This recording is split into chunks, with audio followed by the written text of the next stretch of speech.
What's going on, guys? Back again with the Rat Rod kits. So today we're going to talk about steering setups.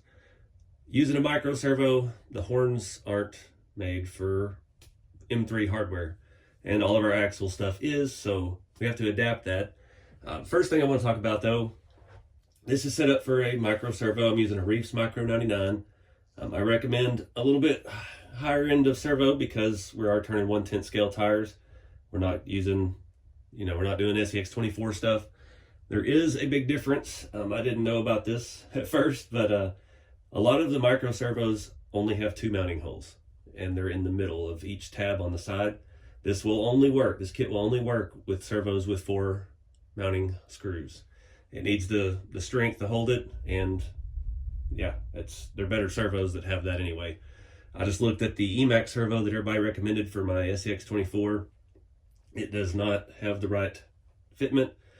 I've seen a bunch of high-techs that have 4 mounting holes, as well as some other aluminum looking ones on Amazon that aren't brands that I recognize. So just kind of beware with that. I've got a Reefs micro horn on here, and you can see I've already drilled out a hole because that is set up for M2 or 2.5 hardware. So the size you're going to need for that is 1/8. I've got these nice Milwaukee. I broke all my other ones, so I've bought a set of 1/8 replacements because I use it so much, and that is going to fit your M3 hardware. And this horn has its billet, so we've got a little bit of room around it. Might be a weak point. Looking at ways to maybe get around that, finding other servo horns on the market, or even having something made that will fit the micro servos that'll give us a little bit beefier option. But that's what I've been doing for years. I've done that on just about all of mine. And again, never had any issues with them, but I'm not out there running, 60 miles an hour into a curb with it. So I can't speak to what kind of damage may happen if you wreck it. But again, it's not been an issue at all. So like we talked about in the instruction video, part 1, that bolts to the back of this with 4 M2.5. 6 millimeters work best. It doesn't stick out of our holes, but it is open all the way through if you run a longer one through. You really don't want to because you're getting in the way of your linkage at that point. If you're really wild, you could mount the servo on the outside of this if you want your stretch out in the front further. I don't know that the proportions would really look like right, but with the right tire and wheel, who knows? But again, there's a little bit of versatility in almost every aspect of this kit. I was going through today swapping out to scale hardware because I am going to build this one out. And I just figured I'd go ahead and do this while I had the front end out of the way, changing out the screws on it. So again, I've drilled that out. It's a 1/8 drill bit. And I stepped it up. I started with a size down from that.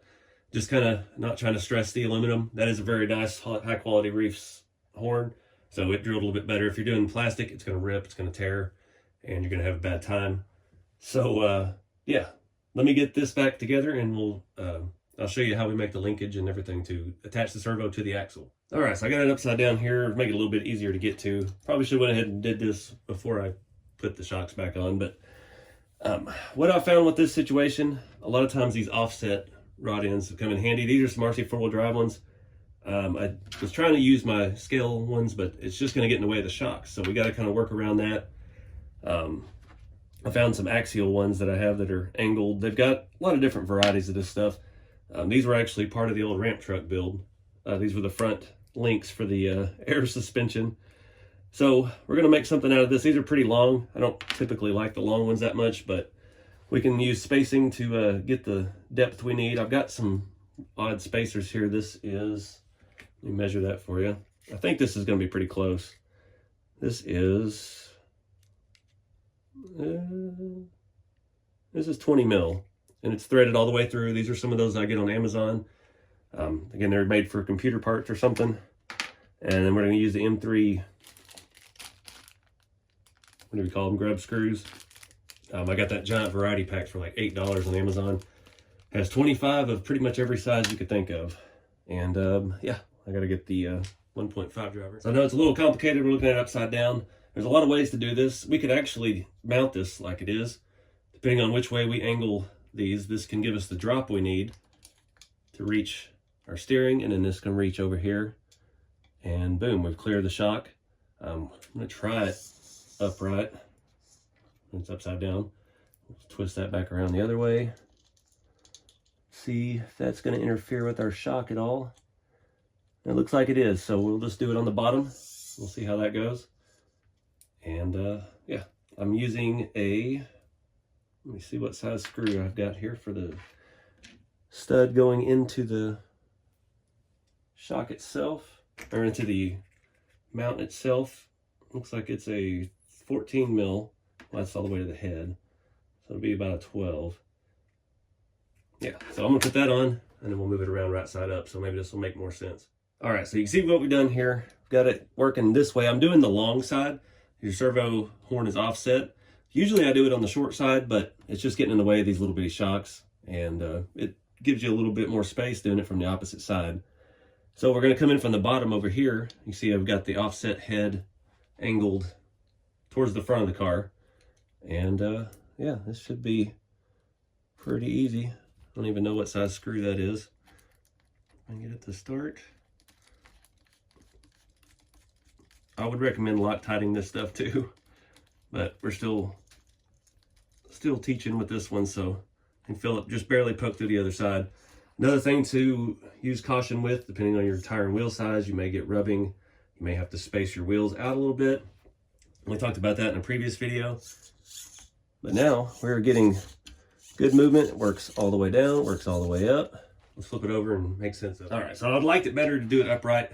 You can see we've got plenty of space right here behind the shock, but when we turn it, it really comes in, so it's getting close to the shock shaft under lock to lock. So that's going to be the best way. It's going to give us the most range of motion without any interference, and that's what we're looking for here. The overall length of that rod is around 70 millimeters. Again, there's millions of different ways to do this depending on what stuff you've got. That's what this kit's focused on, is using stuff you've got. These axial rod ends could work. Anything, you know, you've got drawers full of this stuff if you've been building crawlers for a while. All right, guys, that was bugging me with it upside down. I've never done one like that before. It worked just fine, but we got it to work. I flipped this around. I didn't really test it. I was just trying to do the easy way. There's a little contact with the shock, but I'll take that to keep it parallel. And it also reduces the bump steer. That's another issue I was just noticing with the rod angled. We were getting a lot of side-to-side movement. So now everything is jiving good. And yeah, again, this isn't going to be out. We're not trying to get the most angle. It's not a drift car. It could be if you want it to be, but it is what it is. I'm happy with that. It looks better. I can sleep good tonight with the symmetry. So appreciate you guys watching. Look forward to seeing what y'all do with these kits. And stay tuned for more tutorials as we build this one out. Keep it scale. I'll see y'all next time.